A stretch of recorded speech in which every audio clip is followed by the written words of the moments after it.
You're watching the KOAM Morning News on Fox 14.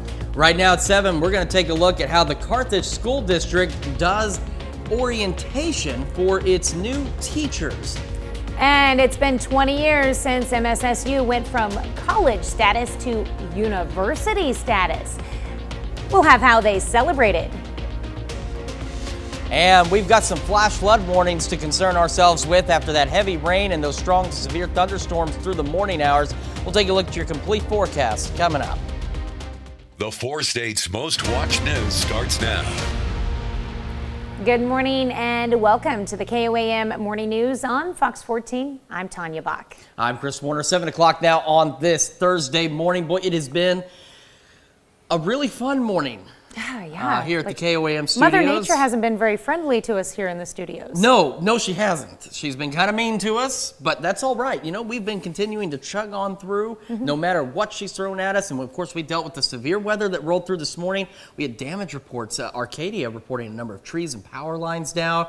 Pittsburgh Fire reporting stranded vehicles during some flash flooding earlier this morning. And they had a couple of water rescues as well. So a lot happened this morning with these storms. And we're not quite done with storms yet this week. Well, with the storms, we have our first responders, and we actually have a telethon going on right now. You see the number there at the bottom of your screen. Go ahead and call in if you get a chance and help us out with our Hero Fund USA. We'll have more details on that in just a few minutes. But first, let's continue our series on how local school districts are getting ready for the upcoming semester. In Carthage, about 30 new teachers will join the district for the fall. That's fewer than half of the total number of new educators hired last year. KOAM's Fernanda Silva has the story. After 18 years away from the classroom as a full-time biology teacher, Celeste Champagne will be back at Carthage High School to teach in the fall, this time surrounded by familiar faces. I'm starting with one of my students this year and one of my best friends, and so it's just kind of a full circle moment to come back to Carthage. And to start over but pick up where you left off. Jessica DeCan was one of Celeste's students when Champagne was pregnant with her first kid.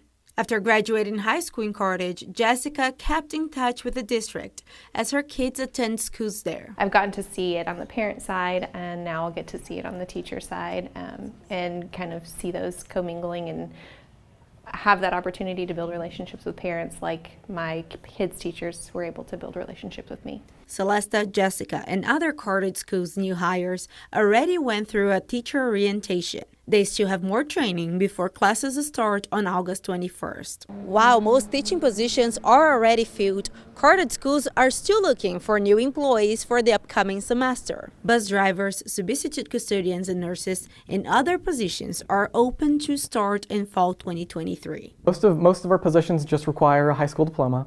A couple of our in-classroom positions do require 60 college credits or something similar to that.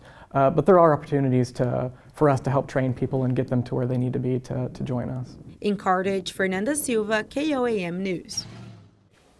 Well, the Carthage School District is organizing a hiring fair. The event is happening July 26th. And of course, you can find out more information on that on our website at KOAMnewsnow.com. So if you slept through the storms, because I know some folks, it's easy for you to do, you may not have even known anything went on, but we had a number of severe thunderstorm warnings. And as we mentioned yesterday, we knew this was going to be a wind event. Wind seems to be the primary thing that we were dealing with.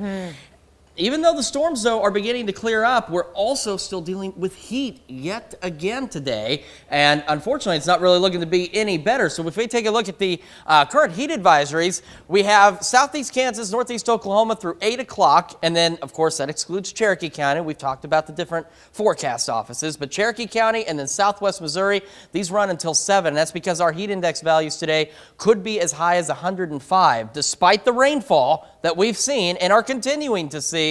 It's not going to make a bit of difference for those temperatures because look out to the northwest. No cloud cover. We have the satellite on, and you can see that it clears out. Now, the clouds will build back in, but they won't really do anything for us. So I haven't had the opportunity to reposition this radar, but we'll reposition it manually here. And you can see this thunderstorm. This has been continuing out of parts of Labette and Cherokee counties. It's not been severe. It's not really even been strong. It's had some small hail, Heavy rain and a lot of lightning with that as it's continued to push on off to the south and to the east. And of course, we've got this activity. It redeveloped, is moving on, but it is on its way out. And we've also been dealing with flooding concerns across parts of southeast Kansas. As we mentioned, Pittsburgh Fire reported a couple of water rescues and some stranded vehicles. So make sure you turn around, don't drown. Watch out for that out there. We'll have more on your complete forecast and what we can expect for the day ahead and the week ahead here in a few more minutes. Tanya?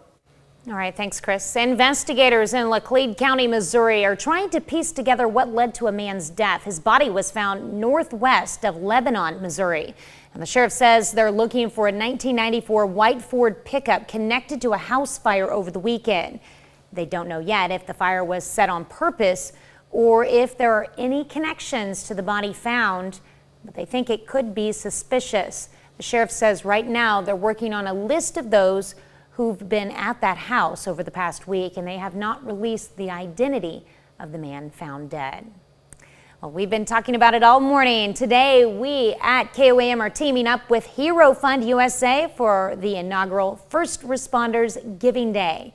You call, Venmo, text, or scan the QR code that you can see there on the bottom of your screen, and that money goes straight to our local first responders to help them buy safety equipment that they desperately need. And we're joined by Shannon Becker over in our Joplin Bureau to tell us a little bit more about the Hero Fund. Welcome to the show, Shannon. Thanks, Tanya. As you can see, we're here in Joplin, and it's the inaugural Hero Fund USA fundraiser. Hey, everybody, wave at the camera. Say, hey, Mom. Hero Fund provides funding for first responder safety equipment and resources. Recently, they provided funding for a K-9 for a police department, provided funding for technology like drones. We talked with Kyle Hand from the Montgomery County Sheriff's Office this last half hour about that Brinks drone. Really interesting. Also, the fire department's gas meters. They'll know if it's noxious gas, if they are inside of a building when they can take off their masks. And today, we've got some our deputy sheriffs from Southeast Kansas. They're here. They've came all the way to Missouri. I mean, what a trek. Thanks, guys. They're here with us to help us raise funds for local first responders. We'll have more coming up right here in Pete's Phone Central. Hero Fund USA on KOAM Morning News on Fox 14. I'm Shannon Becker. All right, thanks, Shannon. Thank you so much. And remember, our telethon, it started at 6 a.m. It's going to run all the way through 6:30 this evening. The number to call, 888-620-4869. That's how you can donate over the phone, or you can text Hero Fund, all one word, to 44321. Or you can donate via Venmo if you want to use that method. Use the @ of Hero Fund USA. Make sure when you donate, you put in the note, KOAM. Missouri Southern State University celebrates the 20th anniversary of its university status. Missouri Southern was formerly known as Missouri Southern State College. On July 12, 2003, Missouri Governor Bob Holden signed a bill on the Missouri Southern campus that elevated the status of the institution from college to university. Former governor was Wednesday's guest of honor. And not only did the bill change Southern status, it also allowed the university to offer graduate programs. Former Senator Gary Nodler was also there, and he played a role in shepherding the legislation through the Missouri Senate. I saw these people, men and women, who were about to get their master's degree from Missouri Southern State, who might never have been able to do that if this institution hadn't become a university. I had an epiphany, and I realized what a big deal it was for the opportunities that it created for people to be able to advance professionally and educationally without leaving Joplin. Over the past 2 decades, Missouri Southern added various graduate degrees in fields including business, education, and justice studies. Most recently, the university added new graduate degrees in healthcare administration and data analytics. Coming up, we're going to bring Dustin Leno into our studio to find out why some buildings are more dangerous for firefighters than others. And later, we'll have the story of a mom who is in the baby boomer generation. And that story, She's going viral. You're watching the KOAM Morning News on Fox 14. Be right back. But first, we got another live look from our Joplin location in honor of our inaugural First Responders Giving Day.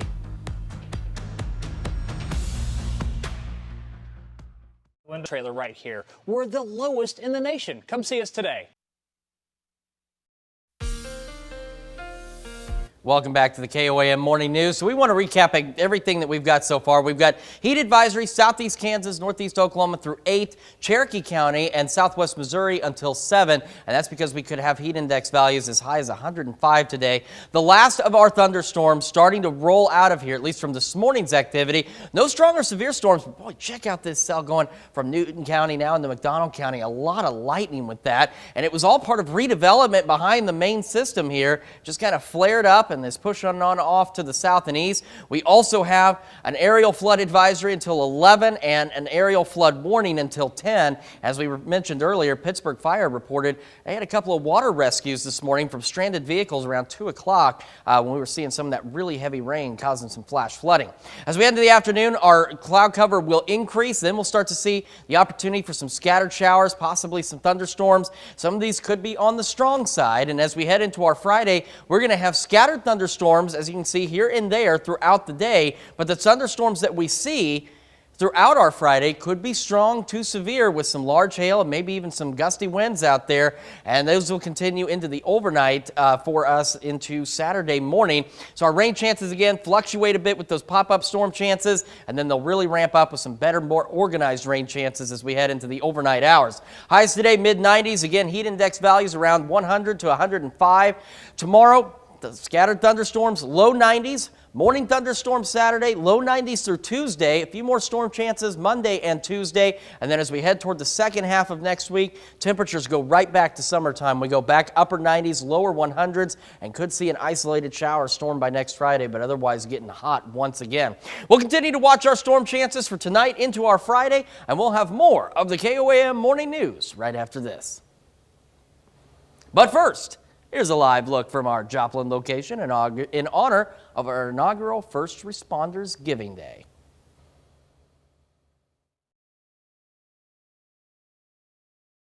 Happiness is a new Chevy.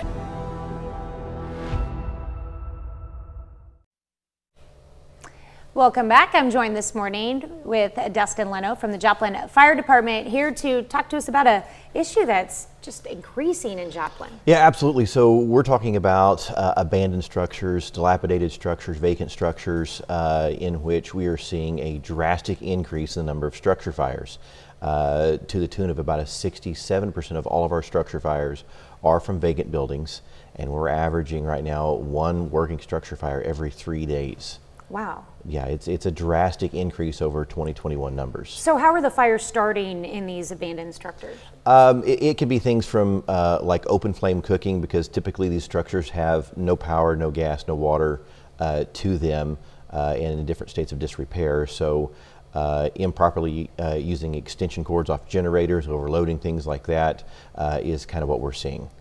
Okay, so is there something the community can do to help out? Absolutely. So we have a platform, it's called C-Click Fix with the City of Joplin, and there's some other communities that have that as well. They can go there, it's on the Joplin City website, joplinmo.org, and we'll get a link for you guys. So they can go to there and they can report a number of things within the city limits. If they have issues, they can go to that platform. They will get feedback. They'll know what the follow-up is off that. And that will be brought directly to the attention of city management and go to the proper departments for mitigation. Okay, so if what you're specifically asking them to report is if they notice abandoned structures. Absolutely. Whether there's people living in them or just that they're abandoned in general. Just abandoned in general, because we can actually take that information and enter it into our CAD system or our response software, and it gives our personnel kind of more of a heads up on what to look for. Our personnel do a very good job of getting out and knowing their districts, but sometimes it moves very, very rapidly. These structures offer a very special risk to our firefighters, in that I believe the structure fire here on Sargent that's running, where the porch collapsed, that one they had a report of an individual possibly on the second floor, and although it's vacant, we cannot assume that it's unoccupied. Right. So we will go in and search that building. This structure didn't have a floor on the first level. It was just open. So crews go in there in very limited visibility, and it's a very dangerous situation. We don't want to get crews hurt. We don't want to get people hurt, and we don't want an individual, in that structure in the first place that could be harmed. So is your response different to the homes where they are abandoned if you know that in advance?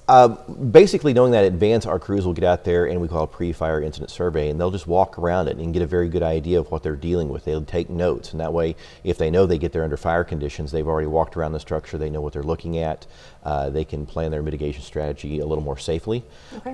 And that's the biggest thing, is we want our crews to be safe, we want our citizenry to be safe. That's the goal, to keep everybody safe. And Absolutely. You can do your part. You can find a link to the See, Click, Fix app on our website later this morning. Thank you so much for coming in. Thank you. We'll be right back. East of Joplin. Well, a Minneapolis woman took her extra time during the pandemic and turned it into internet gold. She finds the humor in the differences between the way she was raised by her baby boomer mother and her way of parenting as a millennial. Megan Reistad introduces us to TikTok's boomer mom and her boomer mom. Now that's a nose piercing that looks like it really hurt. If you've spent any time on social media, chances are you've seen her. Blue hair, isn't that something? Kristen Knutson, also known as Boomer Mom. She's ready.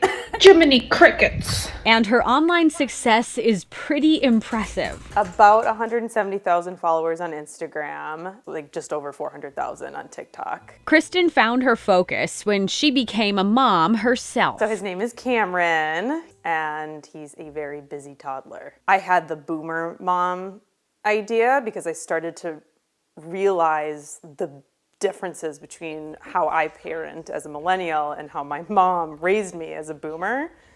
And I just saw a lot of humor in that. And it's really only fitting we meet her mom, Marianne Dussel. I'm boomer mom. Who would ever know? She would. She's really good inspiration for my content, for sure. There's no mistake in that. That is a ring clock. Kristen admits not everyone is thrilled by her work. A big misconception is that I'm making fun of my mom or that we don't have a good relationship, but it's the total opposite of that. Like she was the best mom ever, and I grew up with such happiness and joy in my home, so I hope that I can do the same for my kids. My mom's about to walk in the door and I'm going to show her this. And Kristen says she's prepared if the tables turn one day with baby number 2, a girl, due in October. It is my hope and dream that she will someday make a page making fun of me, because I think I deserve it. Honestly. I think she does. Yeah. Yep. Knutson said she doesn't have a specific goal with her boomer mom content. She said she hopes to continue connecting with people and sharing comical content. Now, Knutson also said she has brands reaching out to her to collaborate on her social media pages. So she's not making fun of her mom. What do you call it then? She's having fun with her mom. Yeah. Because her mom was filming one of those. But she wants her mom to make a page and make fun of her. Yeah, Okay. It's all fun and games. All right, well, coming up, the Jasper and Newton County Salvation Army gains a few new faces. And we've been dealing with this weather all morning long. We're going to see these storms exit and more storms later this evening. We'll talk about that forecast when we come back. The 4 states' most watched news starts now. Welcome back to the KOAM Morning News on Fox 14. It's currently 7:28. Reminder, today KOAM and Fox 14 are hosting a telethon to raise money for Hero Fund USA. Hero Fund was founded in 2016 in Blue Springs, Missouri. Its mission is to provide funding for first responders' safety equipment and resources, including bulletproof vests, firefighting equipment, and water rescue equipment. The telethon runs all day. It started at 6 o'clock this morning and will go through 6:30 this evening. Brent Nargis, Pittsburgh Police Chief, says being a first responder is very rewarding. Not only there's challenges, but certainly there's rewards to the career as well. Very noble profession, and there's lots of opportunities to serve the community, opportunities to see not only the positive side of things, but there's some challenging sides as well. But ultimately, it's how can we help people along the way, especially when they're experiencing certain challenges in their lives. Again, the telethon runs until 6:30 this evening. You'll be able to donate through the Hero Fund website by calling or texting or in person. And the number's there on the bottom of your screen. Coming up soon, we're going to speak to the leader of Hero Fund to learn more about the program and what they do.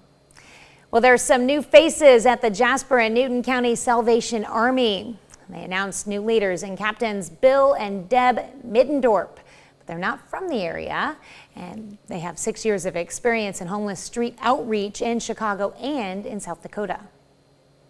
So we want to join in and be a part of that. As far as new things, you know, we just arrived a few weeks, so give us a little time to observe the community and get to know the community, and I'm sure God will lead us to some new things as well. Middendorp say they're excited to join the existing teams of dedicated employees and volunteers. Mercy Hospital expanded its outreach in Southeast Kansas, and on Wednesday they prepared for the opening of new clinics in Pittsburgh. Healthcare providers celebrated by blessing the clinics at 2305 Tucker Terrace and 1015 Mount Carmel Place. Doctors Jacqueline Orinder and Holly Cranston will lead the new clinics. And we have joined the Mercy family. Both of us have been independent physicians here in the Pittsburgh community for several years. We're colleagues, we're call partners, so we've known each other for a long time, and we both decided that it was time to go to work for somebody, and we chose Mercy. Mercy acquired the clinics in May. We are continuing to deal with some scattered thunderstorms. We're also going to be dealing with heat yet again today. Heat advisory, southeast Kansas, northeast Oklahoma until 8, and then Cherokee County and southwest Missouri until 7. We could see heat index values as high as 105 today. We've got clearing across a good portion of the area. We still have this thunderstorm taking up most of McDonald County. Not strong or severe, but plenty of lightning with that as these storms redeveloped and are rolling on through to the southeast. We also have an aerial flood advisory and an aerial flood warning for parts of southeast Kansas, so do be aware of that. We're going to continue to see skies clear, then we'll see clouds increase again as we head in the afternoon and evening. We'll start to see a few scattered showers, maybe a couple of thunderstorms that could be a little bit on the strong side, and then as we head into the overnight, we will start to see additional showers and thunderstorms developing. Some of these could be strong, possibly severe throughout the day on Friday. We'll have another full look at your forecast here in a few more minutes. Tanya? Chris, some kids in southeast Kansas are building their future. On Wednesday, Pitt State hosted the Construct Your Future program for area youth to learn and enjoy. Organizers say the program consists of 2 levels. One level kicked off for children ages 9 to 14, and that included activities like bridge building, problem solving, and GPS usage. The director of the School of Construction says he didn't have to teach the kids everything. And it was a competition at Pittsburgh's Holiday Lanes on Wednesday. Special Olympics Kansas hosted an event at the bowling alley. It was open to the public, but it gave those with special needs the opportunity to get together and have some fun knocking down pins. But it's not the only event Special Olympics has lined up. We have several events during the year. We have everything from bowling to golf to basketball to cheerleading, track and field, bocce, cornhole, powerlifting, and flag football. More than 200 people attended Wednesday's bowling event. The first of 3 fairs kicked off in Montgomery County on Wednesday morning. 4-H members and other youth checked in their rabbits at the Cherryvale Youth Fair. The Youth Fair has participants from as many as 6 counties and will feature up to 150 exhibits. A poultry show was held yesterday evening. So my first year at the youth fair was when I was 5 years old, so this will be my 11th year exhibiting. I started out with Pewee, arts and crafts, foods, pictures, and then I've been showing goats and cattle for a few years now, and I've really enjoyed all that. The youth fair runs through Saturday. That's a look at our top news stories coming up this half hour on the KOAM Morning News. We meet Daryl Smith, the leader of Hero Fund USA, to learn more about Hero Fund and what it's all about. And we've got the last of the thunderstorms exiting this morning. We'll have more thunderstorms this evening into our Friday. We'll take another look at that forecast and how hot it's going to get coming up. But first, we got another live look from our Joplin office in honor of our inaugural First Responders Giving Day. Make sure you call and donate.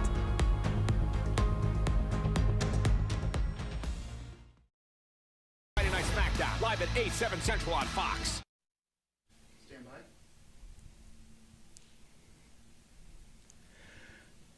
I'm Shannon Becker. We're back in the Pete's Phone Central for Hero Fund USA.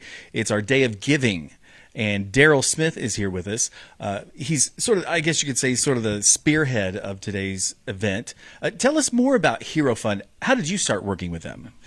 Well, we started Hero Fund USA 6.5 years ago with a singular focus to raise money to fund new safety equipment for first responder departments and agencies.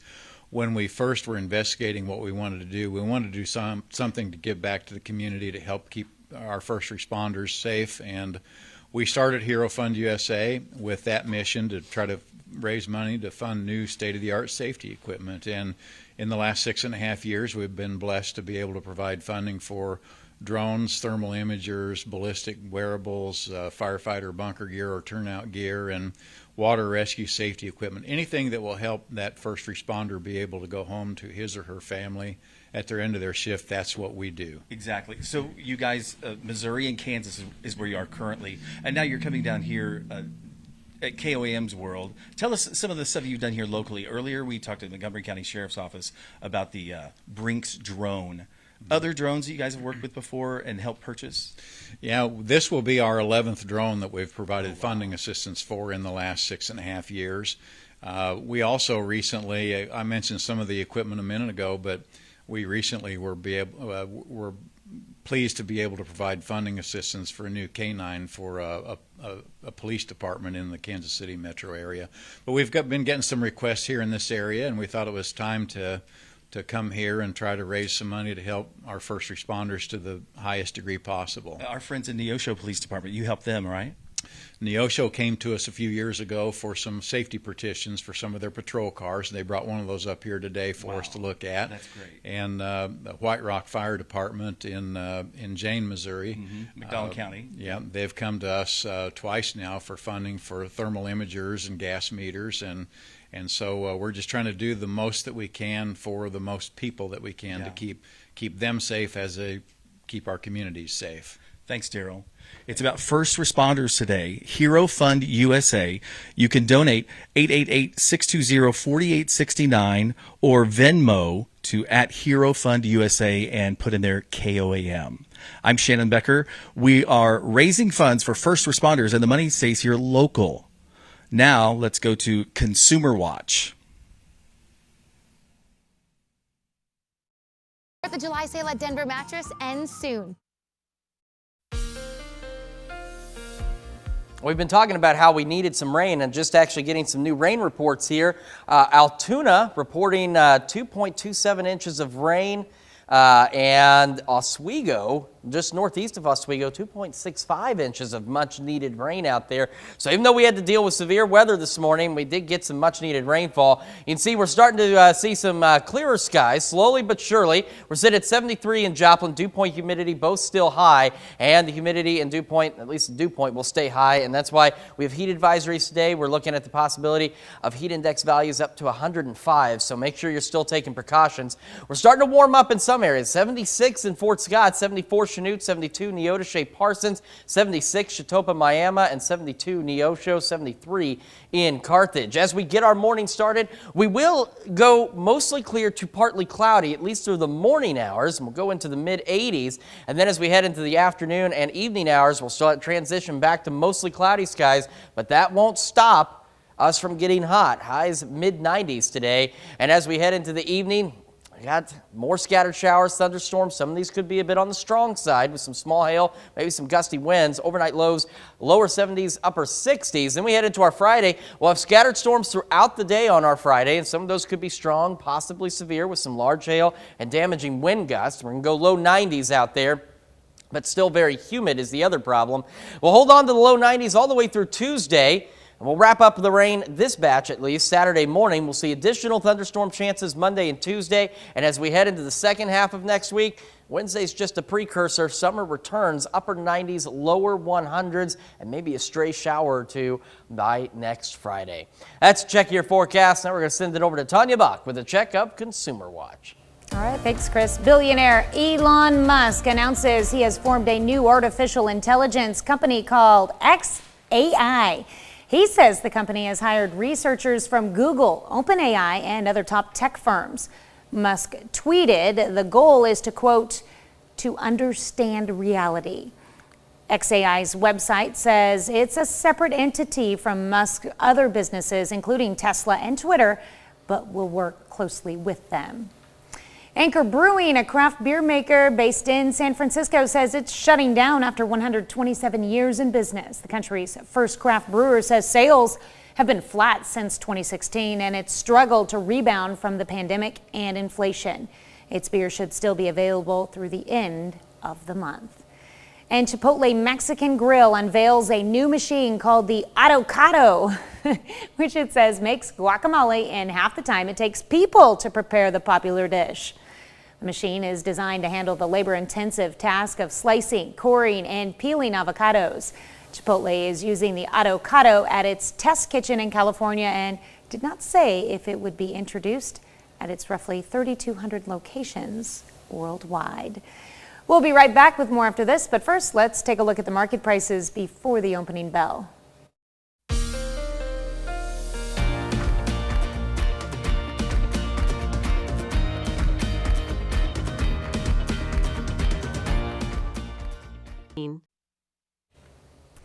In Texas, city employees in Corpus Christi were able to find a set of rings holding high sentimental value for the person who lost them. After 3 days of digging through the trash, the city employees found all 4 rings.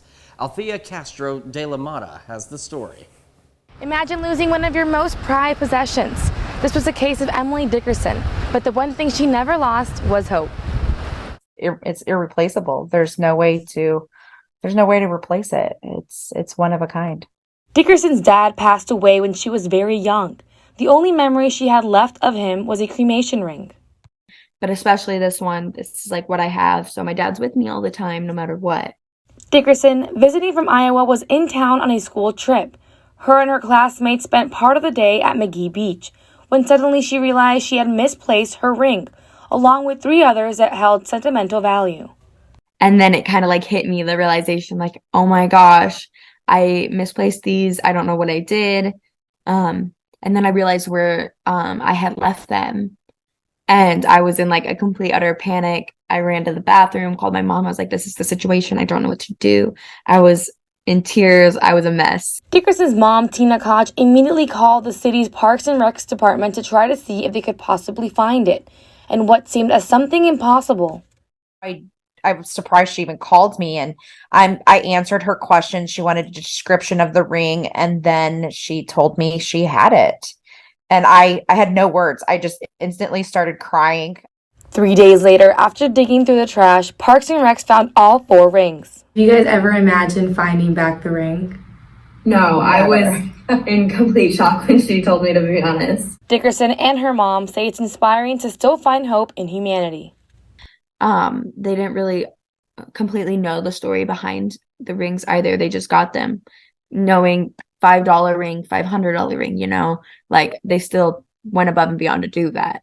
And Koch says she believes the ring was meant to find its way back to her. Like finding a needle in a haystack. This is, I'm a true, anybody who believes in a higher power, that Emily definitely had a guardian angel with her that day. That's absolutely incredible. And it They were wasn't able to just find one that. ring. There It were was four of and them. They didn't found give up them. till they found them all. That was amazing. That's Great awesome. job on their part for digging through that trash to find those. That's absolutely Kudos to them. Yeah, for sure. Absolutely. Well, we've got ourselves another hot day, and we have more storms in our forecast. Let's start with those heat advisories that we have. Southeast Kansas, Northeast Oklahoma, these run until 8 o'clock. And then for Cherokee County and Southwest Missouri, they run until 7 tonight. And that's for heat index values that could reach 105 degrees. We still have this one lone thunderstorm down here, McDonald County, starting to creep into parts of Berry County and northern McDonald County. As you can see, not as much lightning, still quite a bit, but not as much lightning with it as it continues to weaken and sink off to the southeast. It was part of some redevelopment that began all the way up here and just kind of organized and pushed off to the south and east, but thankfully was not strong or severe, but did have some small hail and some pretty hefty rainfall. We're still dealing with an aerial flood advisory and some flood warnings out there in southeast Kansas, so please remember, turn around, don't drown. Around 2 o'clock this morning, Pittsburgh Fire reported a couple of water rescues from the flash flooding from the heavy rain earlier this morning, so please be careful out there. And you need to be careful with the heat. We're going to see some clear skies at least briefly this morning before mostly cloudy skies return. As we head into the evening, we'll start to see a few scattered showers, maybe a couple of thunderstorms. Some of them could be a bit on the strong side with some small hail, gusty winds, but the real thunderstorm activity doesn't really get going until overnight. We'll see more organized thunderstorm activity as we head towards the early morning hours of our Friday. And then as we go through our Friday, at least right now, the expectation is we'll see multiple rounds of scattered storms in different places through the day. So here we are at noon. We got some of these scattered storms. That'll clear out. We go to 4. Now we've got scattered storms stretching from southeast Kansas back into southwest Missouri. Then we'll go later into the evening, see a few more scattered storms, and then another good batch of showers and thunderstorms rolling through overnight Friday into Saturday morning. And through our Friday, some of those storms could be strong, possibly severe with some large hail and gusty winds. Rain chances bounce around with those scattered storms, and then they'll kind of pick up as we see a little more organized activity. Real quick look, we've got that low wind risk for hail for the rest of today and a low wind risk out there for us. And then for our Friday, we do have that elevated strong to severe thunderstorm risk for us across the area. We'll be back with more right after this. John Gilbreth, a four-state hero.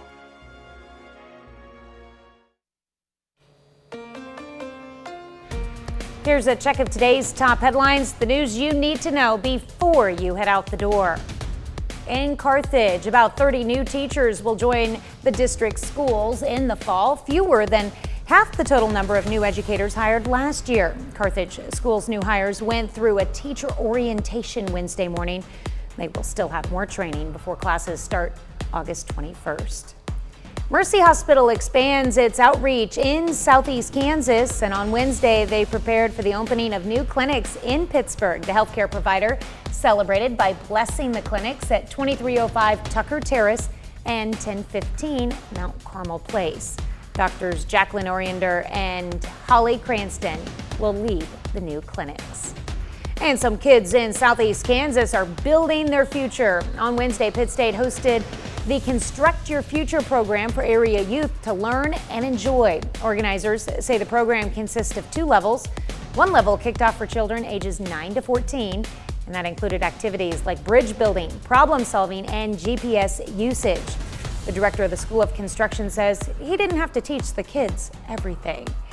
And it was a competition at Pittsburgh's Holiday Lanes on Wednesday. Special Olympics Kansas hosted an event at the bowling alley. It was open to the public, but it gave those with special needs the opportunity to get together and have some fun knocking down pins. We got heat advisories today with heat index values reaching 105, highs mid-90s, mostly cloudy skies by this afternoon. Then we'll see a few scattered showers, maybe a couple of thunderstorms. Could be on the strong side this evening. More storms overnight, lows lower 70s, upper 60s. We'll have more scattered storms through our Friday, low 90s. Some of those could be strong to severe with some large hail and damaging wind gusts. They'll wrap up Saturday morning, low 90s, continue into Tuesday. More scattered storms Monday and Tuesday, and then after that, summer returns with a vengeance. Temperatures soar back into the upper 90s, lower 100s, and maybe a stray shower or two by next Friday. All right, well, it's time to celebrate a favorite finger food that's hard to say no to.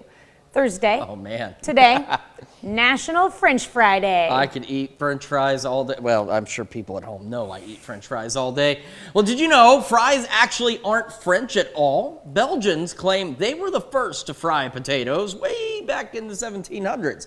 But the French popularized fried foods in the mid-1700s, and there are two versions of how fries came to America. Now, one is that Thomas Jefferson first served potatoes in the French manner at the White House in 1802. The second theory is World War I soldiers stationed in Belgium brought the idea back with them. Well, today Americans eat about 30 pounds of French fries per person each year.